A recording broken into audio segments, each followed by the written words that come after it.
창조주 하나님, 우리가 계속해서 언급하지만 온 우주보다 크신 하나님께서 그 하나님이 우리를 굽어 살피사 우리에게 귀 기울여 주신다는 그 사실, 그것이 너무도 위대한 겁니다. 그 사실이 너무도 놀라운 것입니다. 여러분, 그 하나님 앞에 무엇이든지 구하시길 바랍니다. 무엇이든지 요청하시기를 바랍니다. 하나님이 들으시고 하나님의 뜻대로 응답하여 주실 것입니다. 1958년입니다. 미국의 심리학자 해리 할로우는 태어난 지 얼마 되지 않은 아기 원숭이를 대상으로 하여서 일명 헝겊엄마, 철사엄마라고 하는 실험을 진행합니다. 이런 실험입니다. 한쪽에는 철사로 만든 어미 원숭이를 만들어 놓습니다. 그리고 그 철사 어미 원숭이에게는 젖병을 달아놔요. 그리고 다른 바로 옆에는 젖병이 없이 그저 헝겊만으로 만들어 놓은 어미 원숭이 모형을 가져다 놓습니다.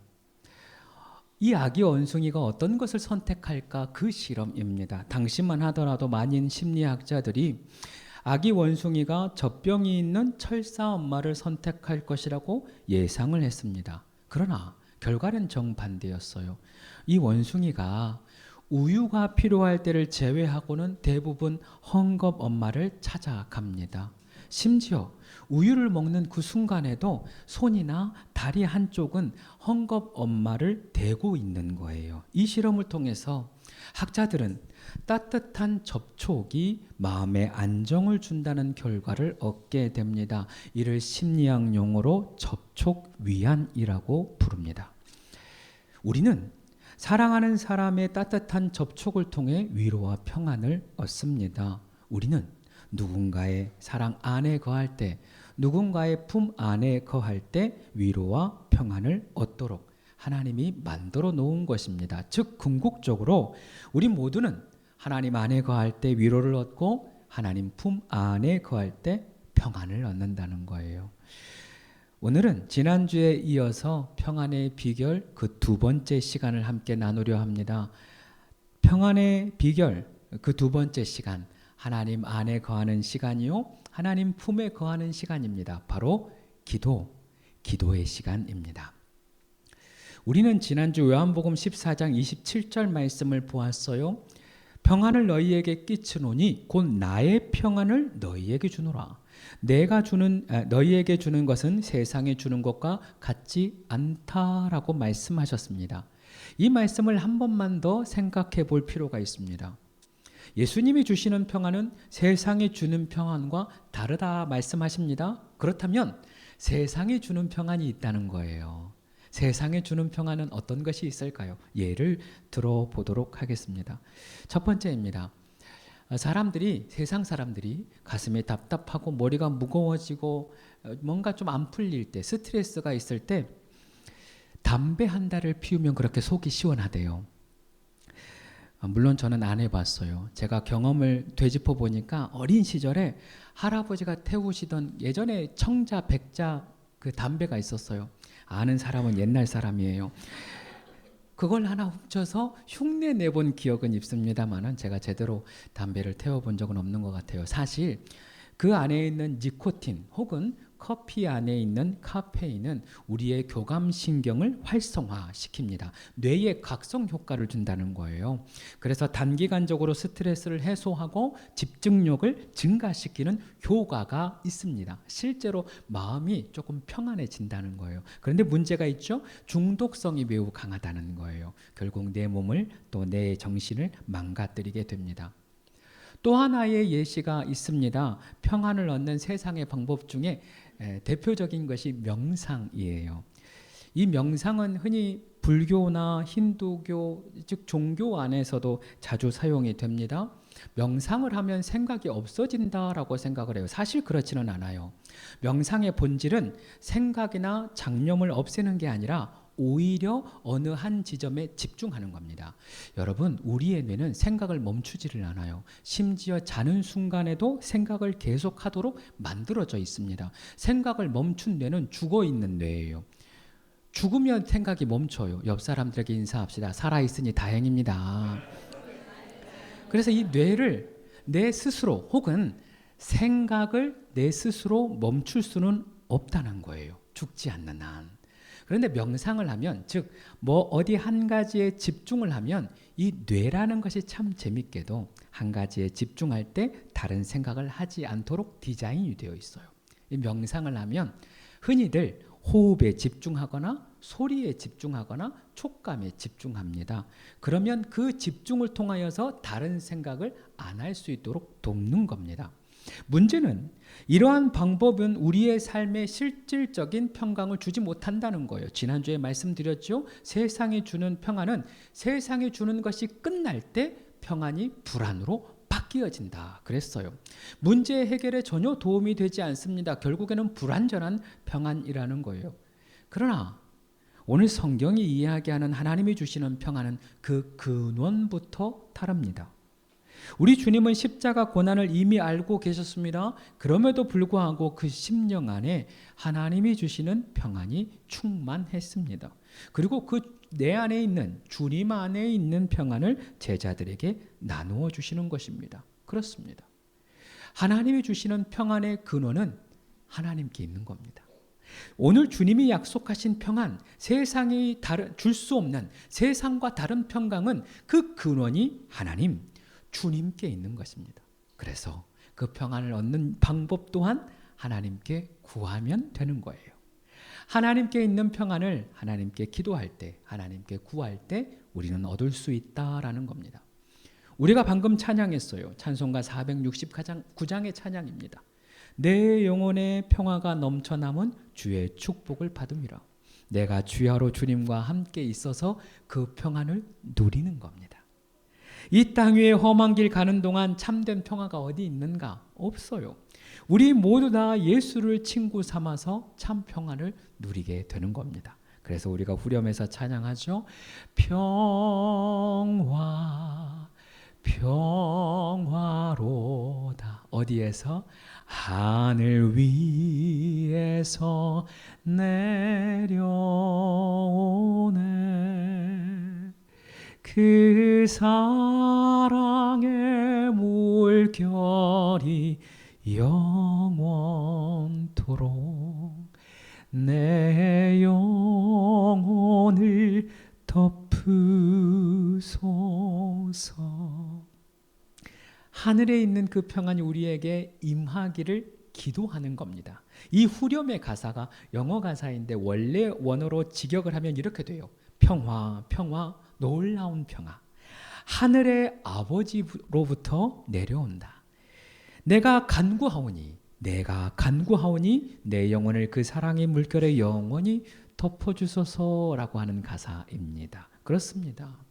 이 땅에는 참된 평화가 존재하지 않습니다. 생각해 보세요. 돈이 많으면 평안합니까? 아니죠. 없어 봐서 모를 수 있어요. 그러나 아니에요.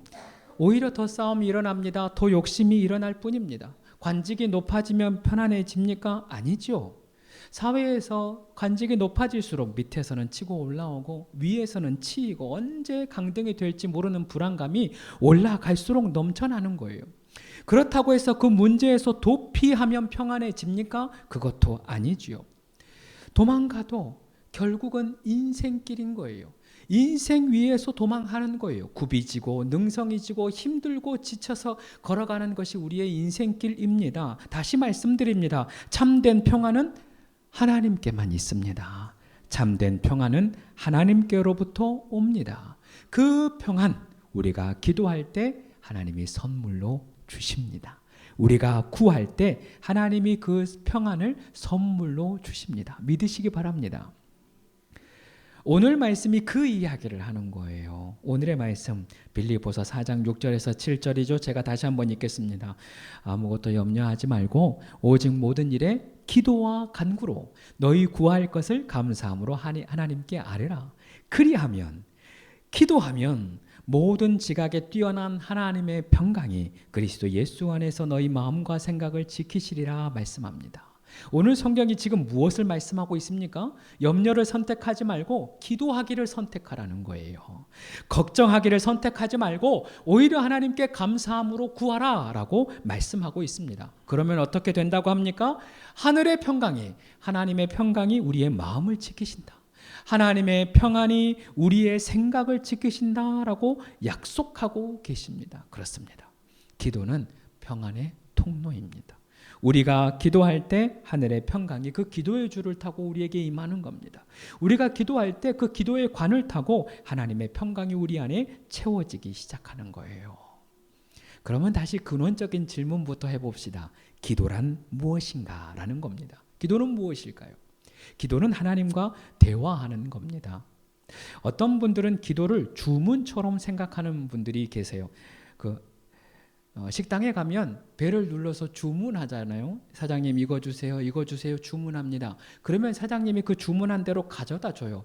마치 하나님께 주문하듯 요청하는 기도를 드리시는 분도 계십니다. 그것만이 기도라고 생각하는 분들이 계시다는 거예요. 또 어떤 분들은 기도를 주술적인 기도문, 이것도 주문이네요. 그러고 보니까 주술적인 기도문이라고 생각하는 분들이 계세요. 금 나와라, 은 나와라, 진이야 나와라 하는 주문처럼 외우는 거예요.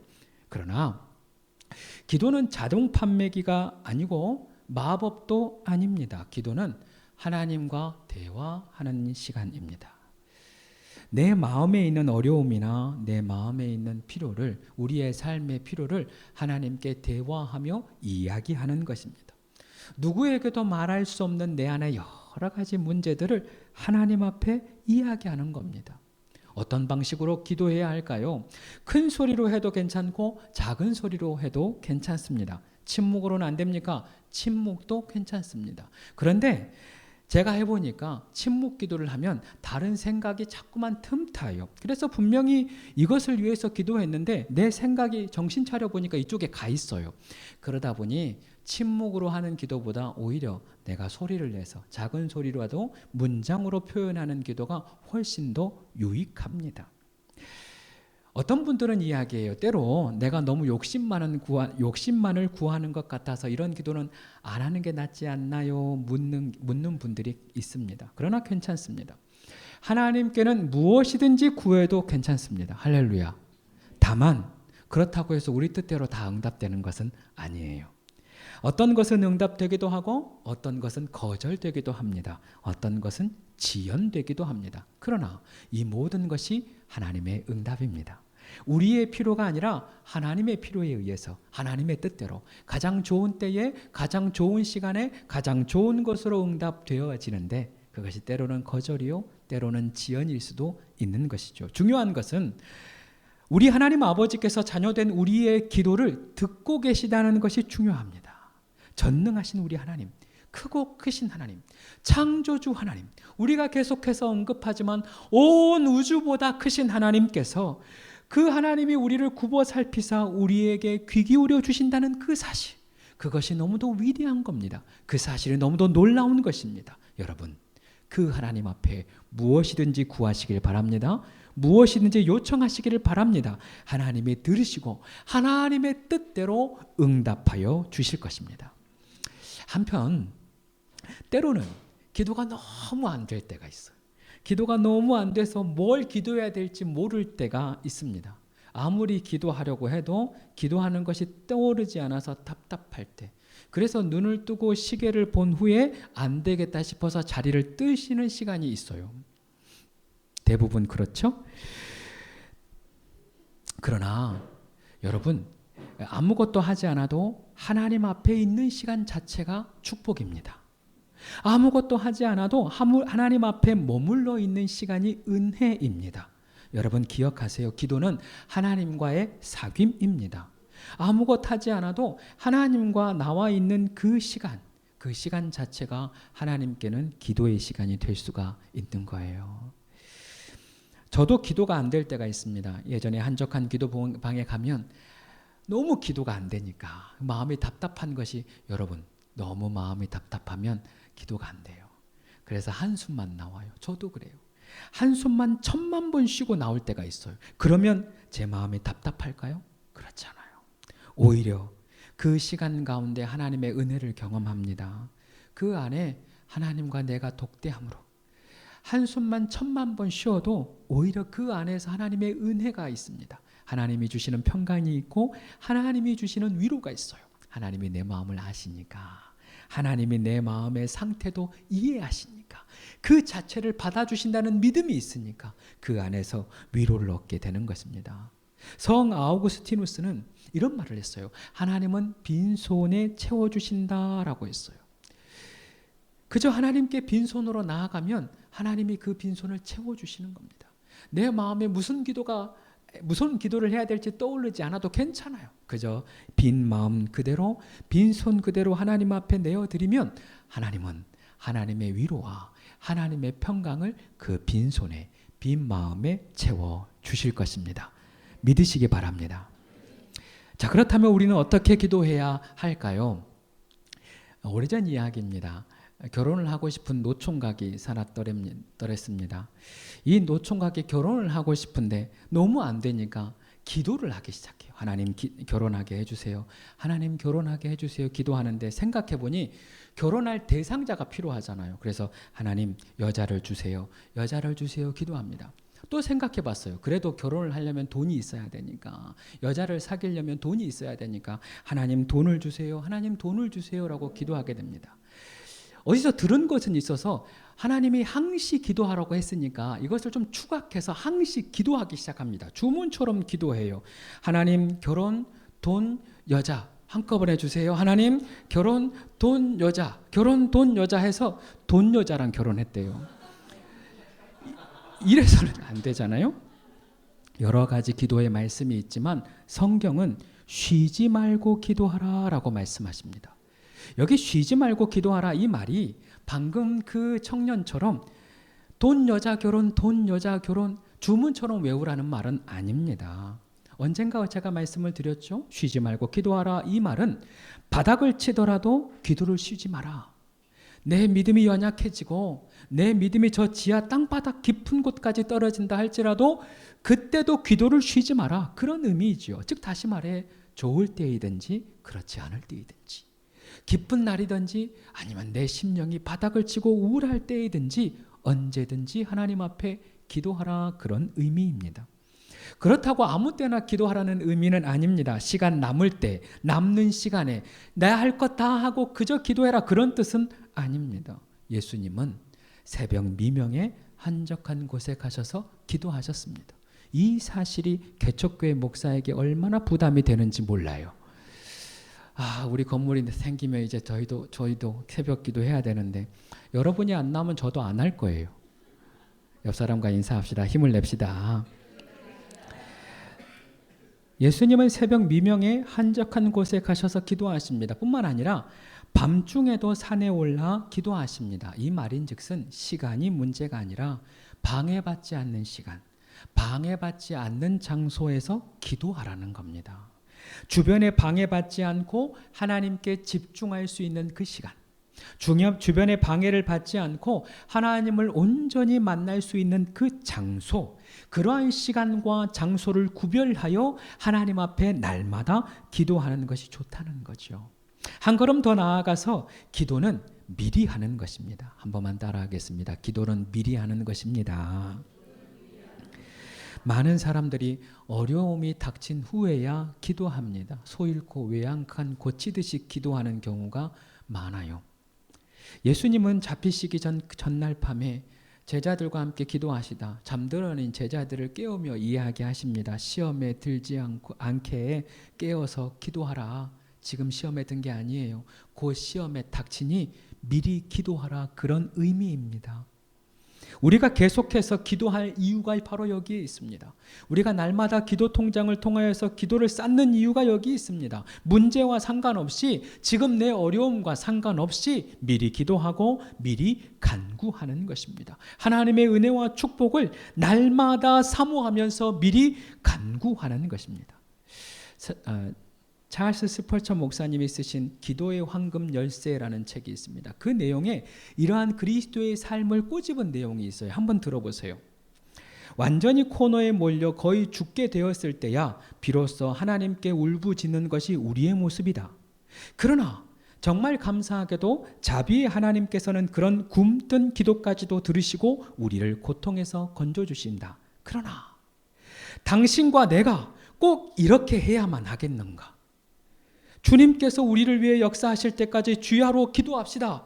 축복이 임할 때까지 기도합시다. 라고 목표를 세우고 기도하면 안 될 이유가 있는가? 라고 우리에게 묻고 있습니다. 그렇습니다. 우리에게는 기도를 미뤄야 할 이유가 전혀 없습니다. 우리는 기도를 게을리해야 할 이유가 전혀 없습니다. 오히려 매일 기도해야 하고 미리 기도해야 하고 지속적으로 기도해야 합니다. 우리의 기도가 지속적일 때 하나님은 지속적인 하나님의 은혜를 부어 주실 것입니다. 우리가 계속해서 기도할 때 하나님의 계속적인 은혜의 역사를 경험하게 될 것입니다. 말씀을 맺으려 합니다. 말씀을 준비하면서 지난 한 주간 동안 찬송 한 구절이 저에게 떠나지 않았어요. 딱 한 구절이에요. 기도는 우리의 안식 빛으로 인도하니 앞이 캄캄할 때 기도 잊지 마세요. 딱 한 구절이에요. 기도는 우리의 안식, 기도는 우리의 안식. 이 찬양이 계속해서 제 마음에 맴돌았습니다. 과거에는 이 기도가 안식이 된다는 말이 이해가 되지 않았습니다. 기도의 시간이 어떻게 안식이 됩니까? 오히려 힘들고 어렵잖아요. 그래서 누군가가, 저만 또 그래요? 그래서 누군가가 자꾸 기도하자, 계속해서 기도하자, 멈추지 말고 기도하자라고 외칠 때 얼마나 부담스러웠는지 모릅니다. 그러나 그 기도하는 것을 지속할 때, 즉 멈추고 싶을 때 멈추지 말고 한 번 더 기도하고, 여기까지인가 보다라고 할 때 한 번 더 기도하는 것, 그렇게 계속해서 기도를 이어가면 어느 순간에 하나님이 주시는 안식을 경험하게 됩니다. 기도하다 보니 어느새 내 마음에 평강이 임하는 거예요. 기도하다 보니 어느 순간 내 마음에 안식이 임한 겁니다. 여러분 생각해 보세요. 생각해 보면 당연한 결과입니다. 하나님은 그 기도의 시간을 통해서 우리에게 임재하십니다. 하나님의 임재가 무엇입니까? 하나님이 우리를 품는다는 겁니다. 하나님의 영광이 임재한다는 것이 무엇입니까? 하나님의 영광이 우리를 품에 안아주신다는 것입니다. 그렇습니다. 하나님께 기도할 때 하나님의 임재가 임하는 것이고, 하나님의 임재로 말미암아 우리가 평강을 누리는 것입니다. 서두에 이야기했던 접촉 위안이 성령을 통하여, 하나님을 통하여 일어나는 겁니다. 하나님과 내가 접촉하여 위안을 얻는 시간이 기도의 시간인 것입니다. 그래서 오늘 이 밤에 우리는 또 기도할 것입니다. 하나님이 우리를 품어주실 것이고 안아주실 것입니다. 우리의 삶의 문제를 놓고 기도할 때, 염려와 걱정의 근심의 문제를 내려놓고 기도할 때 하나님은 우리가 기도한 것보다 더 넘치게, 우리가 기도한 것보다 더 크게 역사하시고 응답하여 주실 것입니다. 때로는 그것이 더딜지라도, 때로는 그것이 내 마음과 같지 않더라도 오히려 기뻐하십시오. 하나님은 오히려 그 시간을 통해 은혜를 주시고 그 시간을 통해 평강을 허락하여 주실 것입니다.